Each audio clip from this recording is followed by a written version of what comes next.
سامنے رکھا ہوتا ہے وہ بار بار امام حسین کے ہونٹوں پہ لاٹھی مارتا رہتا ہے اور ہنستا رہتا ہے اور اپنے خاندان کی تعریف کرتا ہے، امام حسین کے خاندان کی توہین کرتا ہے۔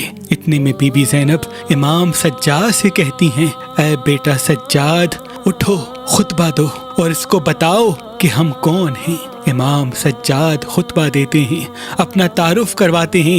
یزید رسوا ہوتا ہے اور یہ حکم دیتا ہے کہ سپاہیوں اس بیمار کو چپ کراؤ۔ بس یزید کے سپاہی امام زین العابدین کے گلے کا توق کھینچتے ہیں، امام کے گلے سے خون بہنے لگتا ہے، امام کو زمین پہ لیٹا کے ان کی پیٹھ پہ تازیانے مارتے ہیں۔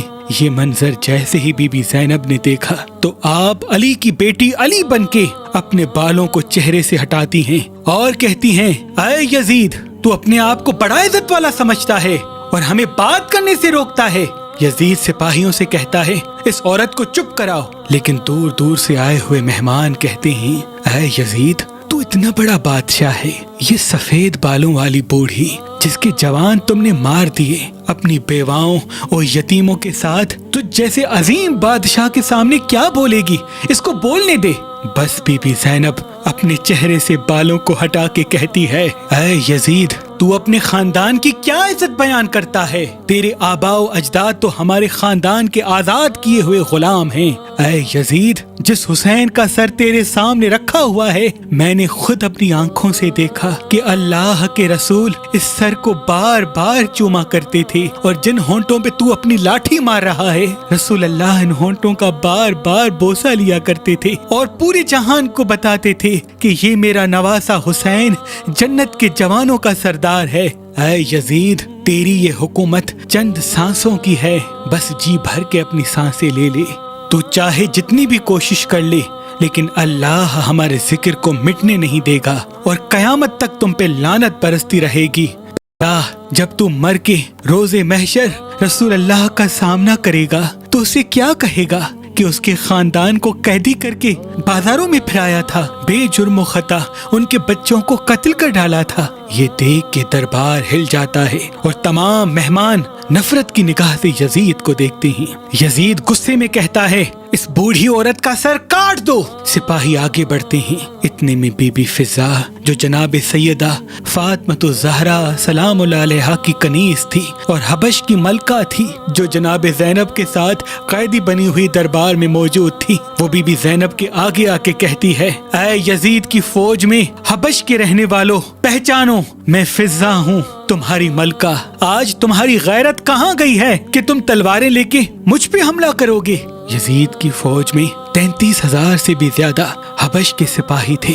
جیسے ہی ان کو معلوم ہوتا ہے کہ ہمارے ملک کی ملکہ بی بی فضا یہاں قیدی بن کے کھڑی ہے، تو فوراً اپنی تلواریں یزید کی طرف موڑتے ہیں اور کہتے ہیں، اے یزید، اگر فضا کے قریب سپاہی گئے تو ہم تیرے سر کو تن سے جدا کر دیں گے۔ جیسے ہی یہ منظر بی بی زینب دیکھتی ہے تو آسمان کو دیکھ کے فرماتی ہے، اے اللہ، آج تیرے رسول کا خاندان اتنا غریب ہو گیا ہے کہ ان کے کنیزوں کی تو لوگ عزت کرتے ہیں، لیکن تیرے رسول کی بیٹیوں کی عزت بھول گئے۔ بس یزید حکم دیتا ہے کہ ان بیبیوں کو قیدی کر کے قید خانے میں ڈال دو، اور بیبیاں قید ہو جاتی ہیں۔ تاریخ نے لکھا، بیبیوں کو شام کے اس قید خانے میں رکھا گیا جس کی چھت تک نہیں تھی۔